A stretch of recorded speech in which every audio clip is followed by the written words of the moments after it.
네, 상한가 튜브 시청자님들 반갑습니다. 자, 상한가 전망대 시간이 되겠습니다. 자, 5월 8일자, 5월 8일자에 상한가를 갔었던 종목, 5월 11일자 대응 전략이 되겠습니다. 상한가를 갔었던 종목들이 많지는 않아서 뭐 20%대 이상가량 상승 보여줬었던 로스웰, 메디톡스, 뭐 화창기계까지 한 3종목 정도가량 좀 더 추가를 해봤습니다. 한 종목씩 한번 살펴보겠습니다. 자, 일단 세미시스코 되겠습니다. 세미시스코 같은 경우에는 그래핀 테마였었죠. 뭐 상보라든지 뭐 다른 종목들도 있긴 있는데 투명 전극 소재를 국산화에 성공했다는 소식에 따라서 상한가에 안착하는 모습이었습니다. 개장 초반서부터 상한가에 바짝 안착하는 그런 모습이었었는데 한 3거래일 전서부터 좀 조짐이 있었어요. 3거래일 전서부터 한번 매물대 소화해주고 이틀가량 눌렸다가 바로 상한가 안착하는 그런 모습이었습니다. 상한가 잔량 자체는 55만 주, 거래량이 77만 주 정도가량, 유동주식수 같은 경우는 300만 주 정도가량이기 때문에 거래량이 아직까지 많이 나오진 않았다. 그러면 이길자 같은 경우는 시가 갭상승 출발할 가능성이 높습니다. 다만 거래량이 평상시 때에 3만 주, 4만 주짜리 뭐 종목이기 때문에 그보다도 더 적기 때문에 이런 자리에서는 등락이 좀 심해요. 그러니까 등락 자체가 상당히 좀 크기 때문에 이걸 잘만 이용한다라고 하게 되면 좋을 수도 있겠습니다만은 이게 매기가 그러니까 재료에 대한 연속성이 다소 떨어진다라고 하게 되면은 그냥 곧장 또 내려갈 수도 있어요. 그렇지만 현재 있는 자리가 두터운 매물 자리입니다. 음봉 자리가 한번 나올 수는 있겠습니다만 윗꼬리만 조심한다라고 하게 되면은 추가적인 장 초반에 추가적인 수익도 가능할 수 있다. 이렇게 보시면 좋을 것 같고요. 주봉이나 월봉선상에서는 워낙에 윗꼬리가 많이 달리는 그런 종목이에요. 게다가 이제 투명 전극 소재에 관련된 이슈는 예전서부터 있긴 있었습니다만 이번에는 국산화에 성공했다라는 소식, 즉 이게 매출에 대한 판로까지 확보를 해두면 상당히 좀 좋을 것 같고 양산할 수 있는 그런 어떤 시스템이 아니면 뭐 생산 라인 대량의 어떤 매출 낼 수 있는 기반을 닦아 놓는다라고 하게 되면 더욱더 긍정적으로 평가를 해볼 수가 있겠습니다. 근데 아직까지는 양산 정도까지는 아닌 것 같고요. 그 다음에 투명 전극 소재의 어떤 적용 범위는 상당히 좀 넓기 때문에 국내는 대기업 쪽으로 매출 납품처가 나온다라고 하게 되면은 상당히 차후에도 긍정적인 흐름이 나올 것으로 보고 있습니다. 그래서 세미시스코는 추가적인 상승 보시면 좋을 것 같습니다. 자, 유비케어, 한국형 뉴딜, 그 다음에 코로나 관련돼서도 유헬스케어 뭐 여러가지 이슈를 같이 머금고 있었던 그런 종목이 되겠습니다. 뭐 뉴스 선상에서는 뭐 코로나 백신이다 뭐다 해서 뭐 여러가지 뭐 또 이슈가 좀 있긴 있었는데 원격 진료 테마 관련주로서 이제 뭐 상승 보여줬던 측면도 있겠고요. 그 다음에 녹십자 헬스케어로 최대 주주가 변경됐다는 소식에 따라서 상한가에 안착하는 모습이었습니다. 전일자도 거래가 적게 나오진 않았었는데요. 유동주식수 같은 경우는 3,200만 주, 거래가 됐던 게 한 8천만 주 정도가량이기 때문에 주인이 한 2번 반 정도가량 바뀌었습니다. 그러면 이 정도 거래량이면은 새로운 손바뀜이라고 봐도 괜찮을 것 같긴 합니다만은 뭐 최대주주 변경 소식은 상당히 긍정적이긴 합니다. 그렇지만 이 긍정적인 뭐 흐름들 속에서 유비케어 자체가 매출액이 크게 늘어나냐 이런 점들보다는 미래, 성장산업, 먹거리, 그 새로운 어떤 신규 매출처 뭐 이런 것들로만 놓고 봤을 때는 상당히 시장에서 호평을 받고 있다라고 보시면 될 것 같고요. 실제로 매출액도 연간 매출액도 꾸준히 상승을 좀 보여줬었고 올해에도 매출액 좀 더 이어나갈 것으로 이제 전망이 좀 되고 있습니다. 이에 따라서 전고점대 박스권 자리를 돌파를 지지난주에 이뤄놓고 나서 금요일자에 또 멋지게 또 상한가 안착하는 모습이었었는데요. 월봉 차트 선상에서만 놓고 본다라고 하게 되면 밀고 올라간다라고 하게 되면 한 12,000원대까지도 볼 수 있는 종목입니다. 현재는 자리가 높다 하겠습니다만은 그러니까 뭐 여기서 뭐 내일 또 상한가를 가고 뭐 계속 뻗어 올라간다는 개념보다는 이 추세에 대한 또 파동 흐름들을 좀 더 타고 올라갈 가능성이 좀 높다는 얘기죠. 다만 이게 틈만 나면은 장대 음봉을 보여준다는 얘기는 음봉, 그 다음에 음봉. 음봉이 좀 많은 종목들에 대한 어떤 특징은 이슈나 재료가 소멸이 됐을 때 이 종목 보유했던 분들이 차익 실현에 나서기 때문에 음봉이 장 마감 때까지 형성되는 경우가 많아요. 그래서 장중에 만약에 시가를 이탈한다라고 해야 되면 매매에 대한 기준가로 삼고 나서 대응 전략을 세우시면 좋습니다. 에스몬 머티리얼.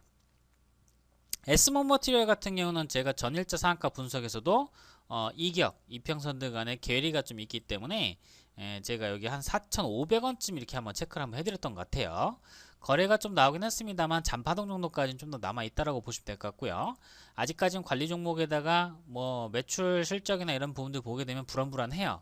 그래서 이런 종목들은 가지고 계신 분들에 한해서 소액으로서만 대응 전략을 세우시는 게 좋겠고요. 추가적인 비중 확대보다는 차익 실현을 한번 하고 나서 빠져나오는 전략이 좋을 것으로 보고 있습니다. 과거에도 상한가가 이탈되고 난 뒤로 그 다음에 한번 내렸다가 다시금 반등 주는 구간대 있긴 했습니다만 이 상태로서 들어올린다라기보다는 결국에는 주가가 우하향하는 흐름이었었거든요. 대량의 매수세가 바닥에서 일어난다라고 하더라도 물량을 갖다가 팔고 나오는 것과 더불어서 손바뀜이 일어나면서 새로운 매수세가 유입이 되는 것은 분명히 구분지어야 될 것으로 이제 보여지고 있고요. 단순히 액면병합에 따라서 주가가 올라간다라고 보기에는 수급적인 모멘텀이나 힘 자체는 그렇게 강하지 않은 것으로 이제 판단이 됩니다. 그도 그럴 것이 거래가 됐던 게 330만 주, 상한가 잔량 7만 주 정도가량, 상한가 잔량이 약하죠. 유동주수 한번 살펴보겠습니다. 자, 유동주수는 한 560만 주니까 전체 거래가 될 수 있는 양의 뭐 한 60% 70% 정도가량 손바뀜이 이루어졌어요. 이게 주인이 바뀌면 좋긴 하겠습니다만 저점을 찍어 놓고 나서 거의 두 더블, 세 더블가량 올라왔기 때문에 수급적인 상황에서 뭐 추가적인 상승 여력은 조금은 남아있다. 그러나 신규 편입에 대한 관점보다는 보유 계신 분들이 한해서 매도하고 빠져나온 전략, 이 전략으로 한번 가보시길 바라겠습니다. 자, 그 다음에 로스웰 되겠습니다. 로스웰 같은 경우는 감사보고서 제출 드디어 냈고요. 미중무역 분쟁 관련해서 어떤 대표들의 어떤 통화 소식이 이뤄지게 됨에 따라서 국내에 상장되어 있는 중국 기업들, 특히 코드 번호가 9자로 시작하는 것들은 중국 기업들이에요. 코드 번호가 9자로 시작하는 것들은 중국 기업이다. 그래서 이 연관되어 있는 종목으로서 올라갔는데 이제 막 정배열 자리에 머금는 그런 자리이기 때문에 600원대 초반대까지 목표가 보고 가시면 되겠습니다. 자, 메디톡스가 악재가 한번 있었었죠. 그런 악재를 갖다가 한번 더 뚫고 올라오는 중인데, 근데 이게 메디톡스가 그간의 하한가를 갔었던 것을 만회한다라는 개념이 아니에요. 이노톡스 탈모 치료 효과가 임상 시험에서 승인됐다라는 그 이슈에 따라서 모멘텀이 좀 지속이 됐어요. 그러니까 여기 급락이 수급적인 해석은 이렇게 합니다. 이제 급락이 나왔던 이 구간대에서 다시금 회복이 되는 자리라고 보시면 돼요. 그러면 떨어졌던 폭만큼 올라간다라고 보시면 되니까 17만원 선에서부터 18만원대까지 한번 보시면 됩니다. 그래서 비중을 항시 뭐 100%에다 몰빵 이렇게 하시는 분들은 어차피 죽을 수밖에 없어요. 분할 매매가 돈을 못 버는 게 아니고 리스크 관리를 하면서 가기 때문에 결국에는 어느 정도 수익성을 좀 가져가지 않겠나 이렇게 또 보고 있습니다. 그래서 20만원대에서부터 뭐 한 17만원대까지는 자리는 좀 남아 있습니다. 탄력 자체는.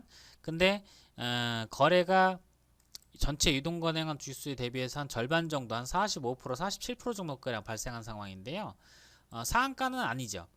그래서 이 종목이 뭐 추가 탄력이 나온다라고 보기에는 많이 빠졌던 것에 대한 반등세일 뿐이지 그 이상의 의미를 좀 두기는 어려울 것 같습니다. 물론 탈모 치료과의 부분은 굉장히 의미가 크죠. 특히 뭐 국내에 있는 탈모인들 뿐만 아니라 전 세계적으로 탈모는 뭐 유전적인 부분이긴 하지만은 굉장히 좀 관심사도 있고 또 현대인들 같은 경우는 스트레스에 따라서 탈모가 또 진행이 되기도 하잖아요. 그래서 그런 점들을 좀 비추어 봤을 때 메이톡스 같은 경우는 이 공간을 좀 메꿔 놓지 않을까 하는 생각이 좀 듭니다. 그래서 일단 그 기존에 앞쪽에서 물리셨던 분들 같은 경우에는 뭐 한 17만원 선에서부터 20만원대까지 한번 보셔도 좋을 것 같아요.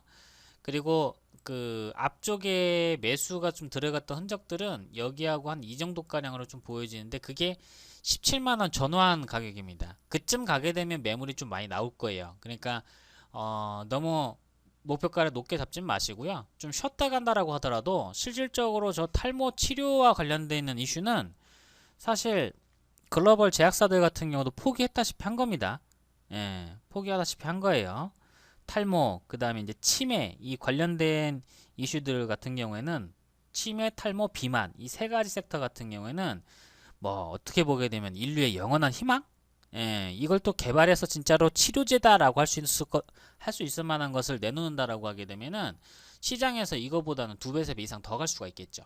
자, 마지막 종목 한번 보겠습니다. 자, 화천기계 되겠습니다. 화천기계 같은 경우는 그 조국 관련돼서 이슈로서